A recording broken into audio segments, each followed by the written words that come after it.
kasih atas kesempatannya. Di sini kami dari kelompok 5 akan mempresentasikan hasil review artikel kami berkaitan dengan perencanaan strategis dan kinerja organisasi, ulasan perspektif konsepsional dan praktik. Sebelum kita berlanjut ke materi, saya akan memperkenalkan anggota kelompok 5 terlebih dahulu. Yang pertama ada Maria Luciana dengan NIM 2019-310180, dan ada Dea Puspita Wardani dengan NIM 2019-310190, dan yang berikut ada Nabila Mirza dengan NIM 2019-310800. Terima kasih.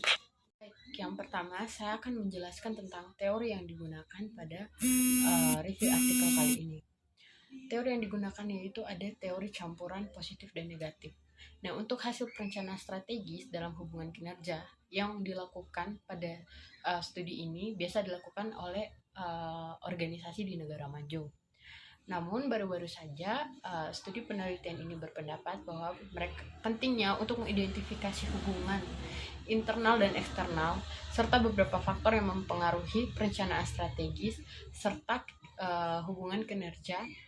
Karena seperti sebelumnya, tetapi penelitian ini hanya dilakukan secara terbatas untuk menemukan apakah hubungan tersebut terarah. Maka dari itu, proporsi untuk penelitian masa depan harus sejalan dengan pembenaran pada empiris. Seperti review pada umumnya, kita harus mengetahui terlebih dahulu kira-kira apa sih tujuan dari motivasi riset dan tujuan riset ini. Untuk motivasi riset sendiri, mereka melakukan riset ini untuk mengetahui hubungan kinerja yang dilakukan pada studi organisasi di negara maju. Nah, untuk penelitian ini mereka berpendapat bahwa mereka harus mengetahui apa saja sih faktor eksternal dan internal yang mempengaruhi perencanaan strategis dan hubungan kinerja seperti sebelumnya.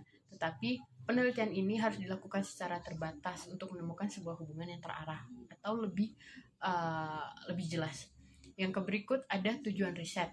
Nah, apa sih tujuan riset ini? Nah, tujuan riset ini yaitu untuk menyelidiki bagaimana perencanaan strategis terhubung dengan kinerja studi empiris.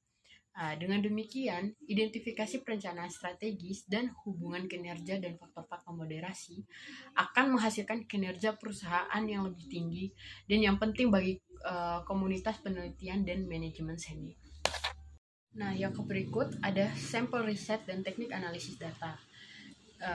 Dalam sampel riset ini, review artikel dilakukan oleh para peneliti dengan cara melakukan analisis data serta melakukan survei melalui 21 perusahaan di United Kingdom dan 84 kinerja yang lebih besar dibandingkan dengan informasi bentuk dan rencana lingkungan. Yang berikut ada teknik analisis data. Untuk teknik analisis data, peneliti menggunakan komponen analisis untuk menguji perencanaan strategis dan pengaruh kinerja perusahaan dalam hubungan secara tradisional. Yang berikut akan dijelaskan oleh rekan saya. Terima kasih. Terima kasih atas kesempatannya. Saya akan melanjutkan dari rekan saya, yaitu hasil riset. Berdasarkan hasil penelitian, perlu bagi perusahaan untuk menganalisis lingkungan eksternal terkait dengan apa yang mereka lakukan, serta studi penelitian yang baru harus berfokus pada negara yang berkembang, terutama negara-negara Asia, sebagai penelitian terbatas yang telah dilakukan dalam konteks ini. Dalam teknik analisa data hasil riset, tidak hanya itu pula, riset ini memakai metode regresi dan digunakan untuk mengekstrak ukuran perencanaan strategis serta hubungannya dengan kinerja bisnis. Lalu yang selanjutnya yaitu keterbatasan riset. Keterbatasan riset ini peneliti mengatakan bahwa ada penilaian risiko serta strategi pada sistem informasi. Dalam keterbatasan riset ini, sebelumnya perencanaan dan kinerja strategis formal telah dikritik karena menempatkan sedikit atau tidak ada penekanan pada organisasi atau pengaruh konseptual. Jadi riset masa depan saat bekerja didorong untuk menyelidiki aspek kontingensi yang dipengaruhi perencanaan strategis serta ikatan kinerja. Slide selanjutnya yaitu perencanaan strategi perusahaan dengan balance scorecard pada Bank BRI, dan akan dilanjutkan dari rekan saya. Motivasi riset.